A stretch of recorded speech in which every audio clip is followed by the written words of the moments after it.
Right, yo, what's happening, people's Brett here from Bad Intentions Boxing. We've got something a little bit different for you today. It's not the same interview with the same boxer.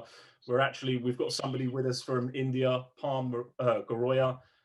He's done lots of previous work out in Las Vegas, India, but actually there's something interesting. There's a message behind this story at the moment. So I'll let Parm introduce himself and crack on. Parm, the floor is all yours, buddy. Brett, thanks, mate. And how are you anyway? How's things back home? They're good. It is very dark. The weather's cold. I'm hoping it's going to start improving this week. Boxing's back, so I imagine the majority of fans are happy with that. So we're slowly but surely moving along in the right direction, buddy. Yeah, and you know, it's been a tough year for all of us. You know, since last March. You know, so I think you know, the message I want to also say to people is that, you know, always look at it as an opportunity to do something positive. And you know, just dig in, stay there, be safe, because that's another thing. You know, we've got to just sort of stick together, pull in the same direction, and I think probably another couple of months, I think we'll be fine.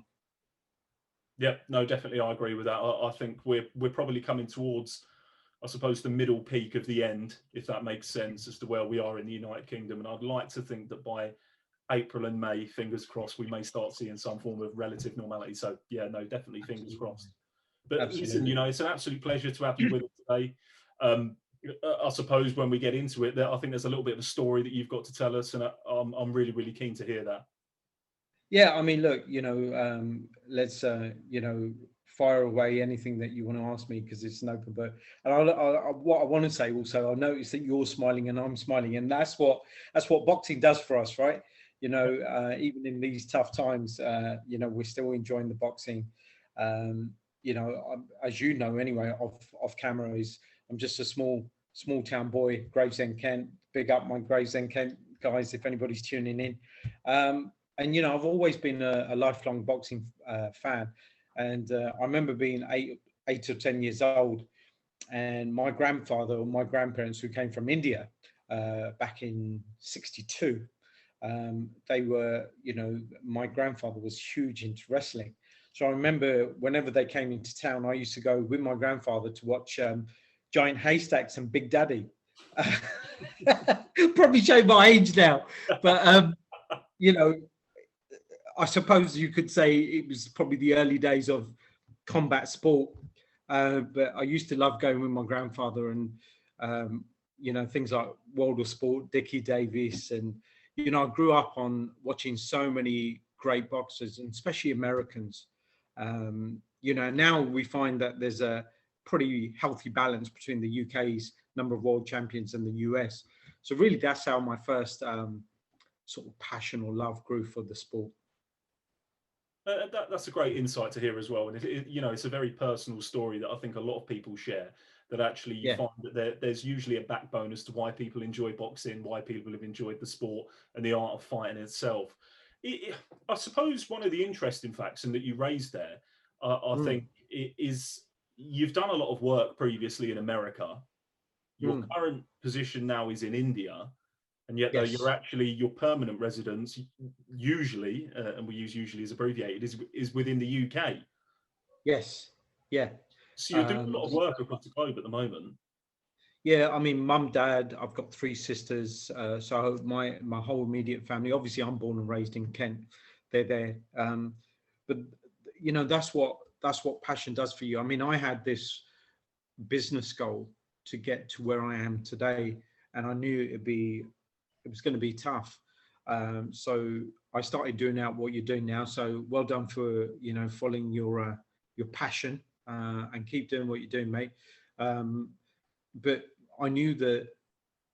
So I started off training in various gyms from an early age, but I never quite had that discipline. I had discipline for maybe education and stuff, but, you know, sort of getting up on a cold morning, maybe in January, December, whatever, and it's cold outside and you've got to run 5, 6, 10 miles. And, but, you know, I had plenty of opportunities. So from early days, I was at Thomas à Becket gym in East London. I was at Lennox Lewis's gym. And then I found myself at TKO Boxing Gym, which was being run by Johnny Eames, who's a well-known boxing trainer. So, I found myself doing white collar training alongside people like, Charlie Edwards, Mark Tibbs, Jimmy Tibbs, Billy Joe used to be in the gym.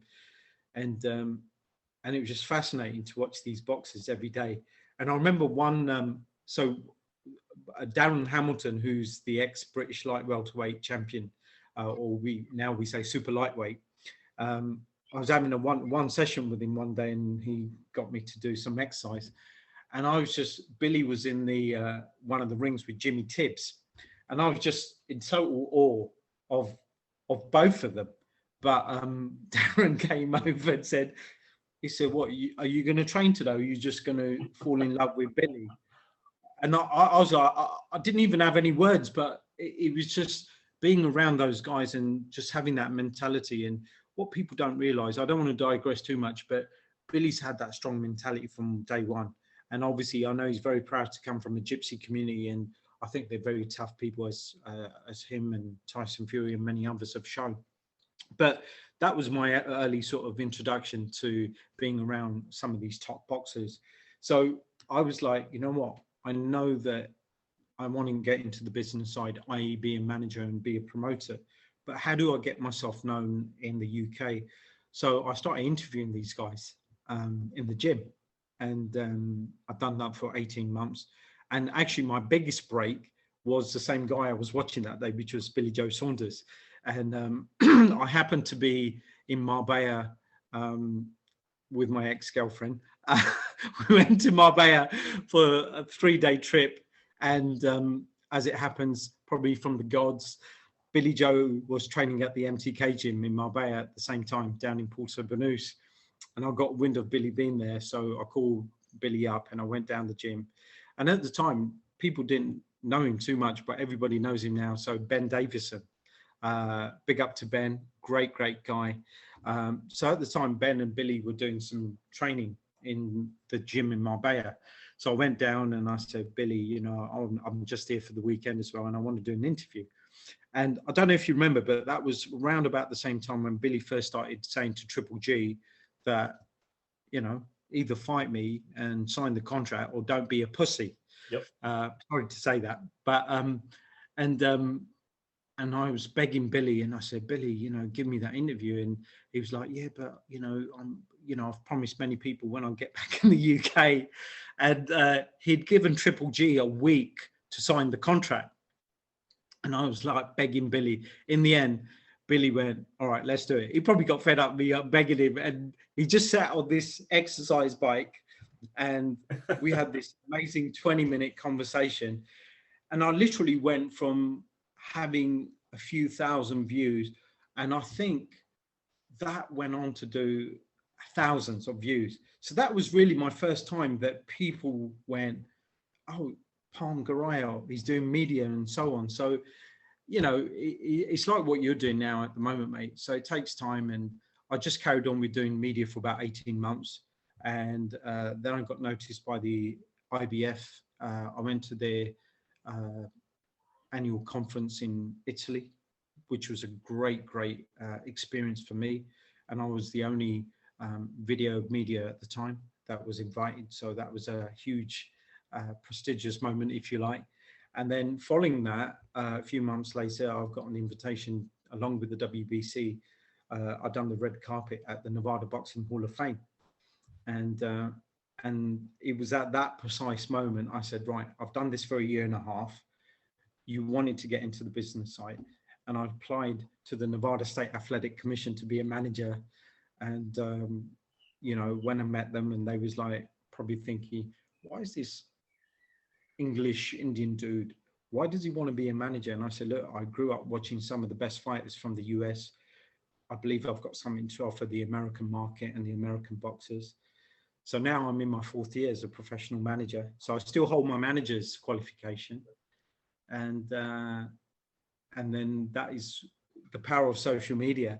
And then all of a sudden I started getting a lot of traction and hits from India. And I think a lot of the fighters saw me as one of their own. and started asking me, are you from India? And I said, no, but I speak the language somewhat. And then I saw this opportunity, if I'm honest, Brett, to come and help these kids, because I come from a corporate background. I've loved boxing since I was 8 years old, and I saw that there's this huge need to represent these guys in the right way, to build a professional platform and really get these guys the way we know the Joshuas and the Canelos and so on, the Billy Joe Saunders. I thought, we could do this. I could come out to India and really help these kids, but still using in the right way the relationships that I have in the UK and the USA, which are very valuable to me. And that was it. So 13 months ago, mate, I packed my bags, left Las Vegas. I was back home in camp for a week, and then I've been here for 13 months now. So you're now based and positioned in India. Yeah. What's the overall goal, and what do you hope to achieve by going out to India? Because obviously, as we know, that a country like India, but with the infrastructure and everything else that's behind it, can boxing become a real success in India, or is that something you're hoping to plug away at? I mean, you can call it a pipe dream, but I believe it's very, very real. I mean, if you look at the progress that India have made, I mean, there's still a long way to go. But then it's a huge country. You're not going to change a country with 1.4 billion population overnight.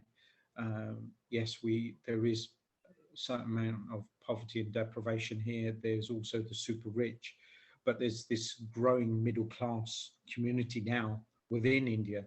And I saw the fact that India was the largest growing democracy. It's got an abundance of talent. Just got to locate it, got to find it. I mean, there's already fighters. I mean, Super Boxing League, who I was a part of back in July of 2019, when Amir Khan fought Billy Dib in Saudi, in Jeddah. Yep. But, the Super Boxing League's come here before. We know there's fighters. We know there's MMA fighters as well. But I believe what's really missing is the professional edge and the platform and the way we brand fighters. I'm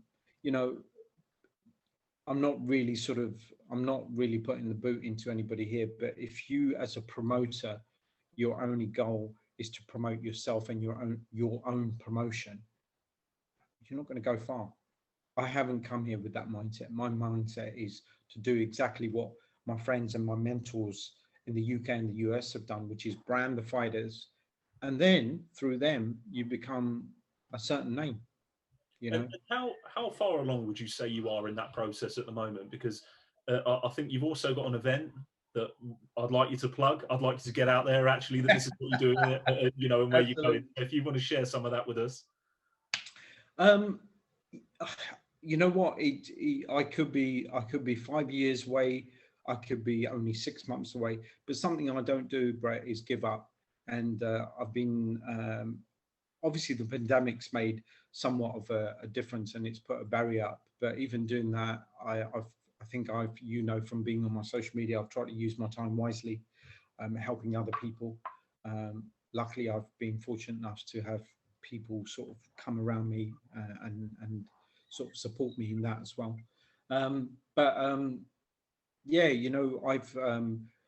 I would like to think I'm more towards the 6 month mark. India can be quite difficult in terms of reaching out to businesses and television and sponsors. But the way I look at it, if it was easy, everybody would be doing it.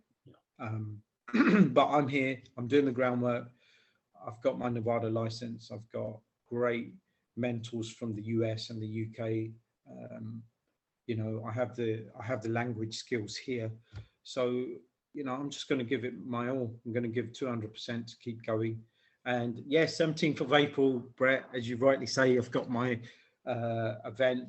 I'm actually holding it at a wrestling academy, which is owned by the WWE heavyweight champion, The Great Khali, 17th of April. And an amazing guy, all 7'2" of him, 350 pounds. And he's got hands like shovels, huge. And don't want to piss him off. He's that's a brand new relationship for me. But I've managed to have a good understanding with him and nurtured that relationship over the last 6 months. And you know, we're going to be holding it at his venue with 8 fights, and one of those is going to be his is a wrestling fight or match, if you want to call, and the others are going to be 7 competitive boxing fights, preferably 5 male and 2 females. So that's what I'm aiming to do on the 17th of April. We will be hopefully showing it on the Great Khali's YouTube channel, which is CWE Entertainment. We've got a USA streaming partner, and right now I'm working on a terrestrial TV company. So you know, somewhere everyone will be able to catch it somehow. So I think that's important as well, and I think that's a big plug. I think, you know, as I've rightly said to you, even before this start, you know, I take my hat off to you. Actually, what you're trying to do and what you're trying to achieve. You've got a lot of experience in the game, a lot of sport. You've also got a lot of connections. So I think it's about utilising them, you know, and ensuring that actually you can achieve this goal and a long line list of conquering other things that you've previously done before. Is there anybody out there that you'd like to send a message to, or anything you'd like to say to anybody potentially watching? Yeah, I'm just going to say for anybody who's looking to get into either the sport or anything they want to do. I mean, Brett, look, you're doing it. You've been doing media interviews for 6 weeks. Good luck to you, mate, and more prosperity to you. So I think it's to anybody. Just I think the best thing you can do is if you're not enjoying your let's say your work. I worked in banking for a long time, and towards the end, I just found myself staring out of the window every day in front of a laptop, and I knew that this was my time. So all I would say to people is, if you're not enjoying your life in terms of the work, go and find what really makes you happy and go and do it. You know, I've struggled. You could probably say I'm still doing that even now, but somewhere along the line, things have worked out, and whether it's the man upstairs, I don't know. But I've gone from the UK, Vegas, met some amazing people there who are still my friends and my family, and they're my mentors. And now I'm in India for 13 months. So that's probably my thing. Just saying to everybody, look, if there's something you really want to do, just go and do it. Don't be deterred. Don't give up easily. If it was easy, everybody'd be doing it. There's some fantastic words of inspiration there, and I think potentially as well for anybody out there watching and anybody listening, if you've got that dream, the same as, you know, Parm has already mentioned, I've started doing this only for a brief period of time. But it's something that I won't give up on. Please keep doing what you enjoy doing and don't step away from what you're doing, because if it really means that much to you, it's meant to be, isn't it? And that's it. That's all realistically I've got to say. But listen, I've been really humbled and privileged, Parm, to have you with us this evening. Likewise. You know, some fantastic words of inspiration there, and I truly hope in all your endeavours that this becomes a success for you. Appreciate that, mate. I really do. Thank you. Thank you ever so much. I'm Brett Redman. This is Bad Intentions Boxing. Let's go.